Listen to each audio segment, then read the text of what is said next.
జగన్మోహన్ రెడ్డి గారు ఎప్పుడు తెర వెనకాల బీజేపీకి మోడీకి దత్తపుత్రునిగానే వ్యవహరించారు.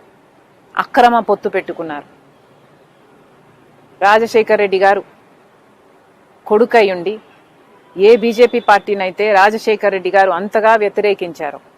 ఎందుకంటే బీజేపీ పార్టీ ఒక మతతత్వ పార్టీ కాబట్టి మతం పేరుతో కులం పేరుతో చిచ్చు పెట్టడం, ఆ మంటలో చలి కాచుకోవడం బీజేపీకి తెలిసిన రాజకీయం కాబట్టి రాజశేఖర్ రెడ్డి గారు బీజేపీని అంత వ్యతిరేకిస్తే ఈరోజు అదే బీజేపీ పార్టీతో గత 5 సంవత్సరాలుగా జగన్మోహన్ రెడ్డి గారు అదే బీజేపీ పార్టీకి గులాంగిరీ చేశారు.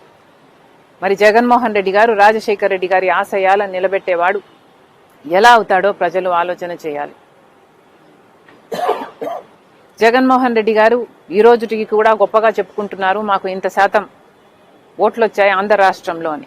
జగన్మోహన్ రెడ్డి గారిని కాంగ్రెస్ పార్టీ సూటిగా ప్రశ్నిస్తుంది, అయ్యా జగన్మోహన్ రెడ్డి గారు, మీరు అంత శాతం పర్సెంటేజ్ వచ్చింది అంటే దాంట్లో దళితుల పాత్ర లేదా? ఎంతమంది దళితులు ఓట్లేస్తే మీకు ఆ పర్సెంటేజ్ వచ్చింది? మరి ఈరోజు బీజేపీ అమిత్ షా గారు అంబేద్కర్ గారిని దళితులని అవమానిస్తుంటే మరి మీకు కృతజ్ఞత భావం కోసమైనా మీరు ఆ దళితుల పక్షాన అంబేద్కర్ గారి కోసం ఒక్క మాటైనా మాట్లాడారా?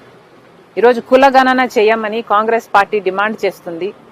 కానీ కులగణన చేస్తే ఎక్కడ దళితుల పర్సంటేజ్ బయటపడుతుందో, ఎక్కడ రిజర్వేషన్లు పెంచాల్సి వస్తుందో అని బీజేపీ పార్టీ చేయకపోతే అందుకు వ్యతిరేకంగానైనా జగన్మోహన్ రెడ్డి గారు ఒక్కసారైనా మాట్లాడారా?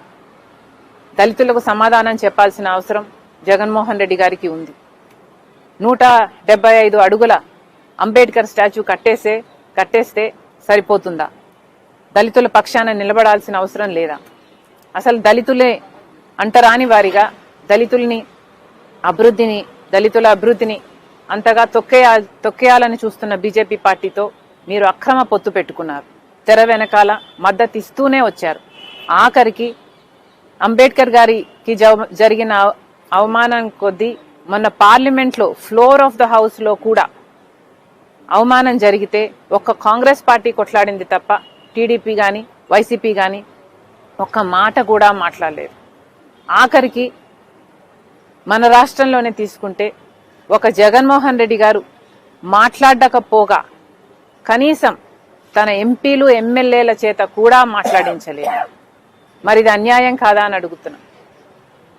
ఎన్ని రిజర్వ్డ్ సీట్లు ఉన్నాయి మన రాష్ట్రంలోనే, పోనీ ఆ రిజర్వ్డ్ సీట్లో గెలిచిన ఎమ్మెల్యేలు ఎంపీలైనా వైసీపీ పార్టీకైనా టీడీపీ పార్టీకైనా చెందిన వారు ఒక్కరైనా దళితుల ఓట్లు తీసుకొని గెలిచిన వాళ్ళు ఒక్కరైనా అంబేద్కర్ గారికి అవమానం జరుగుతుంటే మాట్లాడారా?